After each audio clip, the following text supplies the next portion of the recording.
Usap-usapan ngayon ang celebrity na si Joshua Garcia matapos ipakita ang kanyang suporta kay Vice President Sara Duterte. Bagay na nagkukumpirma lang na isa siyang DDS o Die Hard Duterte supporter. Nalaman ito ng mga netizens matapos i-repost ng nasabing aktor ang isang video na nagpapakita ng mga highlights sa naging impeachment trial kay Duterte. Walang ibang naging komento rito si Joshua, pero ang pag-repost niyang ito ay sapat na para makita ng publiko kung sino ang sinusuportahan niya. Panoorin ang video na ito.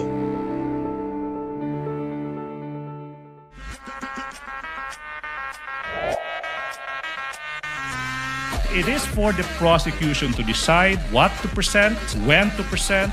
The prosecution cannot be allowed to present a truncated part of a whole 2-hour 26-minute video. That will not provide the context necessary for the understanding of what occurred during that night on November 23. Your Honor, sorry, I will not even reply to that, Your Honor, please. Sa kasaysayan ng ating republika, walang vice presidente na may kaibigan na hitman na nagpapapatay ng Pangulo. Ngayon lang. The prosecution asks only this. Look at the evidence. Listen to the witnesses.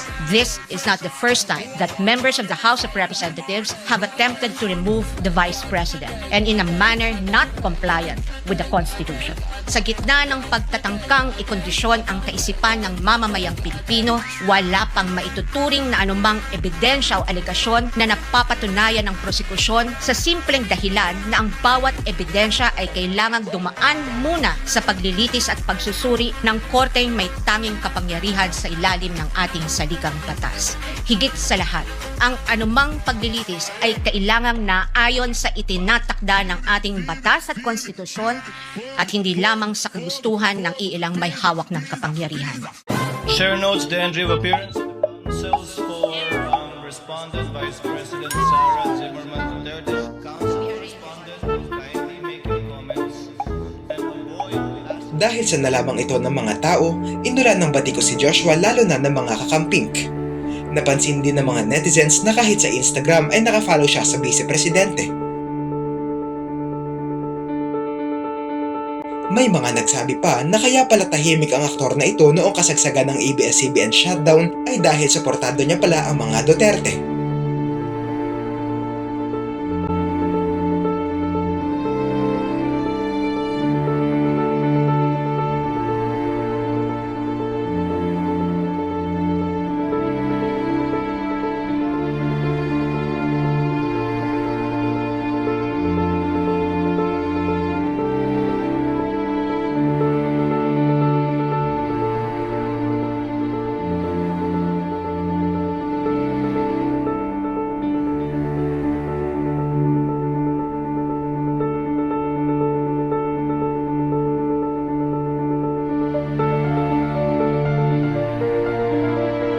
Ano kaya ang naghihintay kay Joshua Garcia matapos ang revelasyong ito? Magbibigay kaya siya ng komento para protektahan ang sarili? O tatanggapin na lang ito at hihintayin ang magiging hatol ng kanyang network na ABS-CBN?